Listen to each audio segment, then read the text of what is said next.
Mis padres fingieron que no existía, así que me aseguré de que todos se olvidaran de ellos. Soy Emily, tengo 25 años y soy la menor de 3 hermanos. Crecí en una familia en la que me sentía invisible, como un personaje de fondo en mi propia vida. Mis padres eran ricos y muy activos socialmente, siempre volcados en mis hermanos mayores, Jason y Michael. Yo, en cambio, era como ese libro olvidado que acumula polvo en un estante alto. Desde que tengo memoria, era evidente que no era una prioridad. Jason, el mayor, era el hijo dorado, inteligente, encantador y del que todos presumían en las reuniones familiares. Michael, el de en medio, era el divertido, atlético y rodeado de amigos y trofeos. Yo simplemente existía. Uno de los recuerdos más tempranos que selló esa sensación ocurrió cuando tenía 9 años. La escuela cerró temprano por una tormenta, y los maestros se aseguraron de que todos los niños tuvieran transporte. Mi nombre quedó solo en la hoja de salida mientras yo esperaba en los escalones, empapada bajo el aguacero. Pasaron horas, la lluvia se volvió torrencial y mis zapatos estaban encharcados. Finalmente, el conserje salió y me preguntó si alguien vendría por mí. Respondí que debían estar retrasados, pero ya había oscurecido. No tenía teléfono y no había a quien llamar. Terminé caminando a casa bajo la lluvia. Al abrir la puerta, encontré a mi madre hojeando una revista.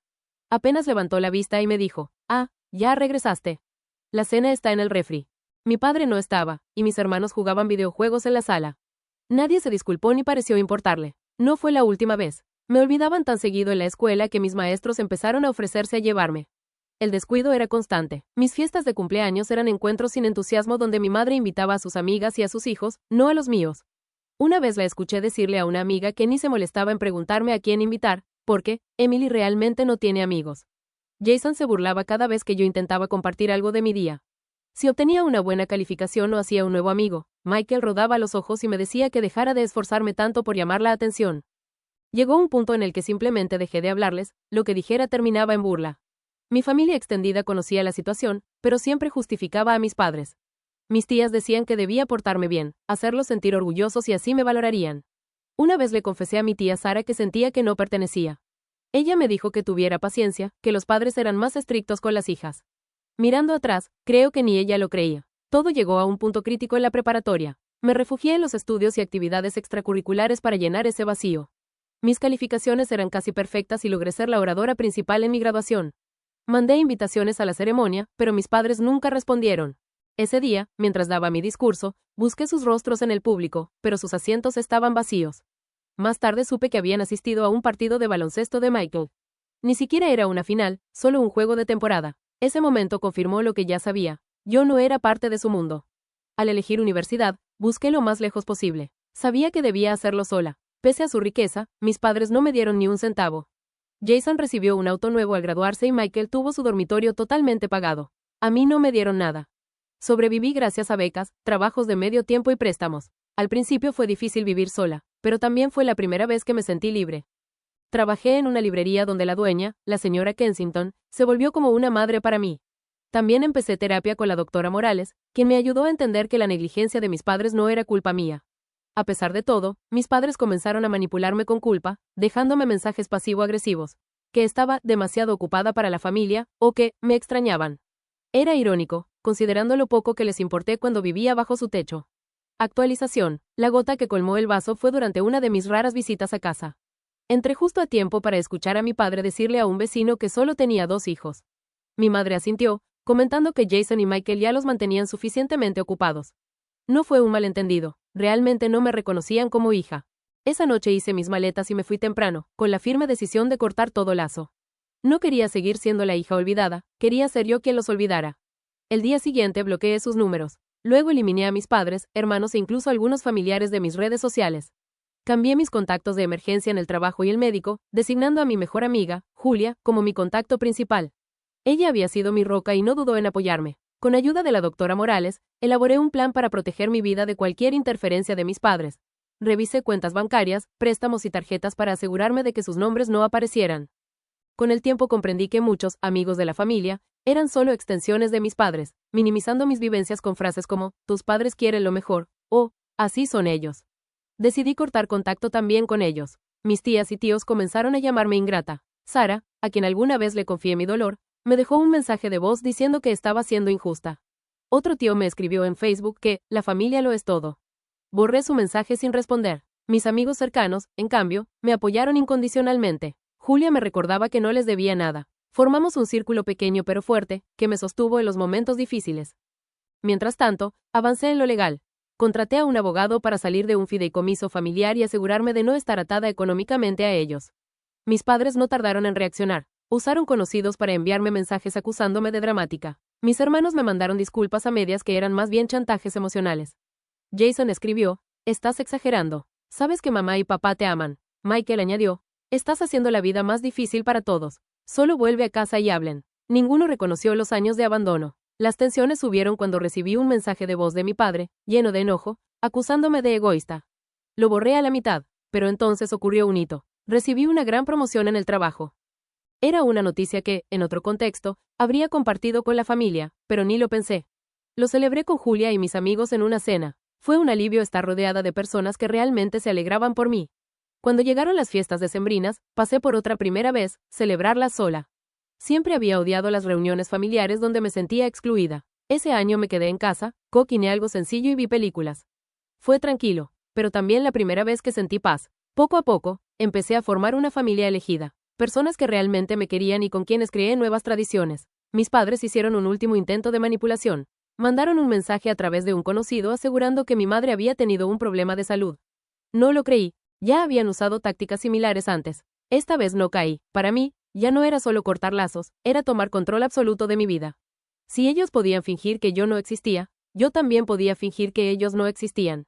Actualización 2. Tras cortar contacto, decidí ir hasta el final. No bastaba con bloquear números, aún había demasiados rastros. Primero limpié mis redes sociales. Eliminé fotos de cumpleaños, graduaciones y reuniones familiares. Incluso comentarios falsamente cariñosos de mi madre. Borré todo. Luego cambié legalmente mi apellido. Ya no quería cargar con el suyo. En la corte, cuando el juez aprobó el cambio, sentí que cerraba una puerta para siempre. También revisé mi testamento y documentos legales para asegurar que no tuvieran poder sobre mi vida. Me enteré de que podía editar mi acta de nacimiento para retirar sus nombres, y lo hice de inmediato. Además, eliminé a mis padres de los registros de mi universidad, donde aún aparecían como contactos. Todo esto me dio una paz enorme. En terapia, la doctora Morales me ayudó a entender lo profundo de esas decisiones. No solo cortaba lazos, borraba su huella en mi identidad. Paralelamente, transformé mi vida. Cambié mi apariencia, mi estilo y hasta mi correo electrónico. Cada detalle era un acto de recuperación personal. Mi familia extendida no lo aceptó. Mandaban mensajes pasivo-agresivos preguntando por qué no respondía. Finalmente envié un comunicado breve. No tendría contacto con nadie que no respetara mis límites. Algunos se ofendieron, otros guardaron silencio. Para dejarlo aún más claro, publiqué en redes una frase que lo decía todo. A veces la familia no es la de sangre, sino la que realmente está contigo. Mis padres explotaron, acusándome de arruinar su reputación. Jason me llamó egoísta y Michael habló del mantra, la familia es para siempre. Nadie reconocía los años de abandono. Mientras tanto, yo celebraba mis logros en paz con compañeros y amigos, sin esa tensión constante de sentirme ignorada. Actualización 3. No pasó mucho tiempo tras el cambio de apellido y la limpieza de mis redes cuando mis padres decidieron hacerlo público. Aunque ya no tenía contacto con ellos, conocidos me reenviaron capturas de un extenso mensaje que mi madre publicó en Facebook, presentándose como una madre desconsolada y pintándome como la hija que abandonó a su familia sin motivo. Usó frases vagas como, hicimos todo lo posible. Y, uno nunca deja de amar a un hijo, incluso cuando te hiere. Los comentarios se dividieron. Algunos les dieron la razón por inercia, otros, los que habían visto indicios de su trato hacia mí, hicieron preguntas incómodas, no se saltaron su graduación. No la excluían de los eventos. Mis padres no respondieron. Luego intentaron organizar una intervención a mis espaldas, contactando a mis amistades para que me llevaran a su casa y hablaran con sentido. Julia los frenó de inmediato. Como ese plan fracasó, vino el chantaje moral por terceros. ¿Por qué los castigas así? ¿No crees que merecen saber qué hicieron mal? Mis hermanos se sumaron con anécdotas torcidas de la infancia para presentarme como caprichosa y buscadora de atención. Nada de eso era cierto, era un intento obvio de moldear la opinión pública a su favor. Cansada de que otros manipularan mi historia, publiqué en Reddit un relato detallado. Los años de negligencia, los olvidos en la escuela, la graduación vacía, el día que me borraron como hija. Incluí capturas de mensajes y correos que mostraban su indiferencia y manipulación. No buscaba lástima, quería dejar un registro verdaderamente honesto. La publicación explotó. En horas, miles de comentarios de personas que habían vivido dinámicas similares o que, simplemente, estaban horrorizadas con lo que contaba. Muchos calificaron lo de mis padres como manual de negligencia emocional y me felicitaron por romper el ciclo. Una periodista independiente de mi ciudad me contactó para escribir una nota, resguardando mi identidad. Acepté. El artículo se publicó sin nombres, pero la gente conectó los puntos. Mis padres respondieron con una carta de cese y desista, acusándome de difamación. Mi abogada revisó el documento y lo desmontó. No había base legal, y mis afirmaciones estaban respaldadas.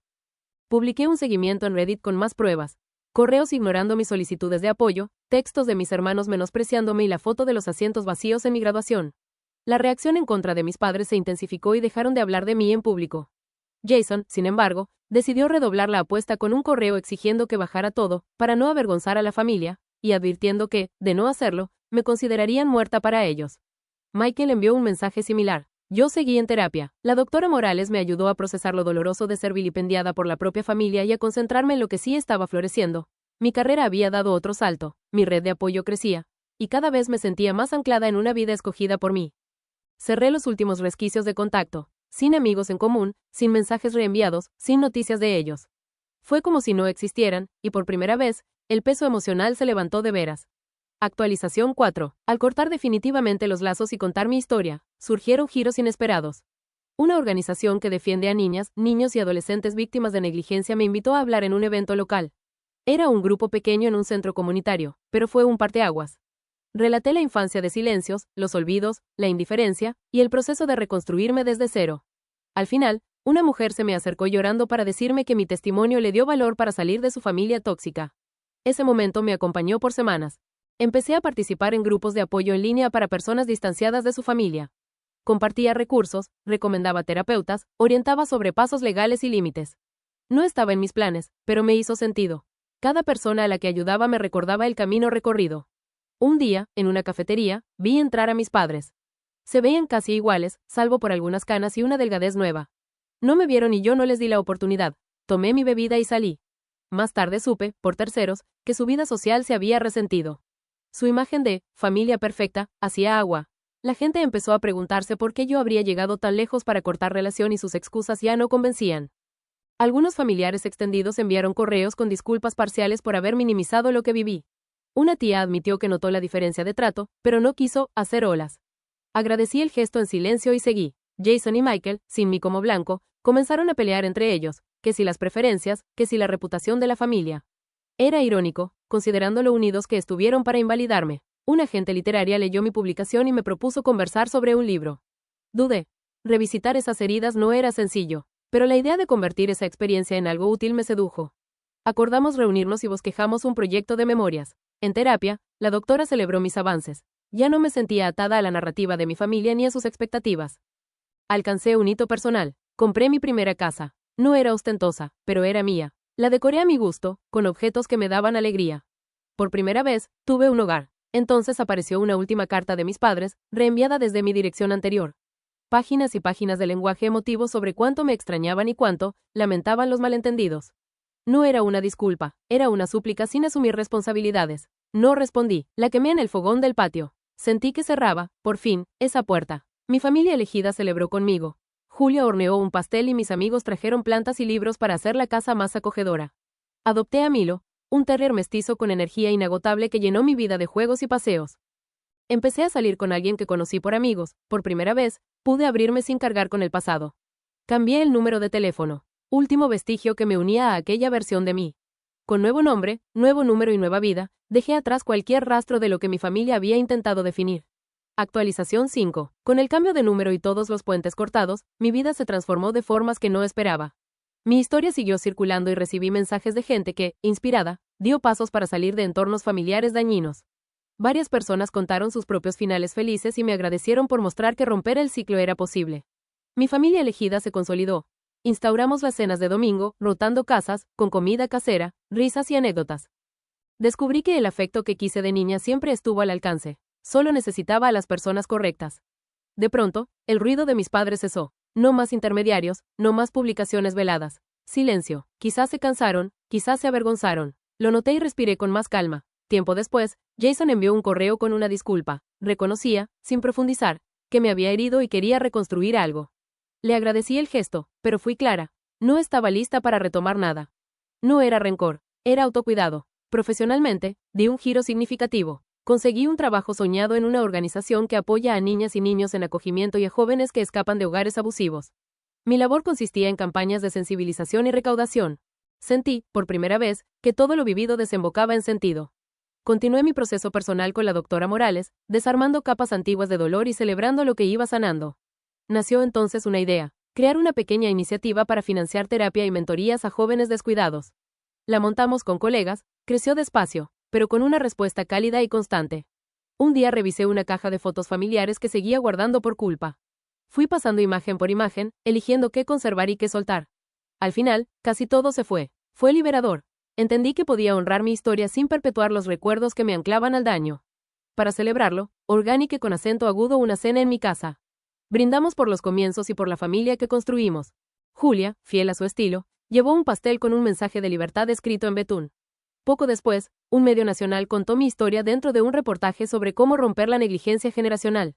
Volvió a multiplicarse el eco y, con él, las ganas de la gente por apoyar la iniciativa que habíamos creado. Me enteré por una ex vecina de que mis padres se mudaron y su vida social se apagó. No sentí curiosidad por saber más. Yo seguí con mis pasos. Adopté a Daisy, una mestiza de Golden Retriever, para acompañar a Milo. Continué una relación sana, con paciencia y cuidado mutuo. Publiqué un último mensaje en Reddit agradeciendo a la comunidad que me sostuvo. Las respuestas fueron miles, celebrando el camino y compartiendo victorias propias. Hoy soy más feliz de lo que imaginé. La vida que construí es mía y no está manchada por el abandono del pasado. Por primera vez, puedo mirar hacia adelante sin mirar atrás.